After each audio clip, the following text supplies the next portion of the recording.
l'édito sport sur Europe 1. Bonjour Virginie Fulpin. Bonjour Dimitri, bonjour à tous. Alors nous sommes à J-1000 des Jeux Olympiques et Paralympiques de Paris 2024, tout un symbole. 1000 jours avant de plonger dans le grand bain.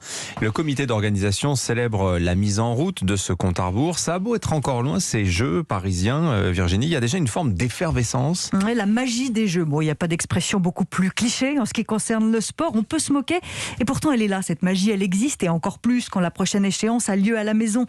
Pas la peine de jouer les blasés quand je vois les différentes cérémonies organisées pour entrer dans le vif du sujet. J'ai quand même un petit pincement au cœur et des fourmis dans les jambes. La France va accueillir le monde, être au centre des attentions. Et on va pas se mentir, c'est pas désagréable. Bien sûr que tout n'est pas rose et cotonneux au pays des Jeux. C'est quand même une énorme machine qui se met en branle.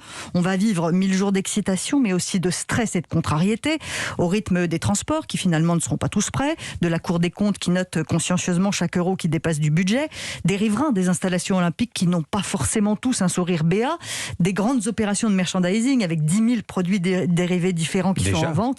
Ben oui, déjà, c'est pas que de la magie les Jeux, c'est aussi un marché. Mais on va voir sortir de terre quelques équipements sportifs qui manquaient cruellement autour de Paris, le centre aquatique, l'aréna de la Porte de la Chapelle notamment.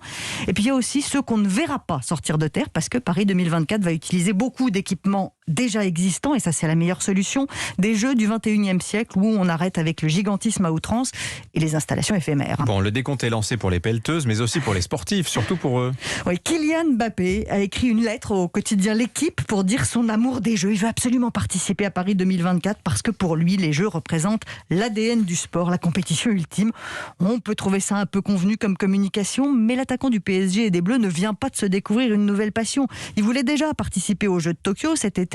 Entre l'Euro et la rentrée du PSG, c'était un peu compliqué à caser, surtout que la Fédération française de football est loin d'être exemplaire dans son implication olympique, c'est le moins qu'on puisse dire. Donc là, Kylian Mbappé a déjà coché la case sur son calendrier 2024, il veut en être. Et je trouve que le fait qu'un footballeur comme lui, déjà champion du monde, veuille faire partie de cette aventure, aux côtés de sportifs et de sportives beaucoup plus anonymes, par passion du sport tout simplement, ça fait un bien fou par les temps qui courent. Alors j'ai peut-être des réactions un peu simples ce matin, mais ce genre de déclaration d'amour pour les Jeux, ça me donne envie de sourire avant le week-end.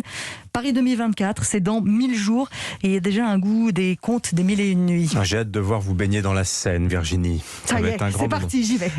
7h23.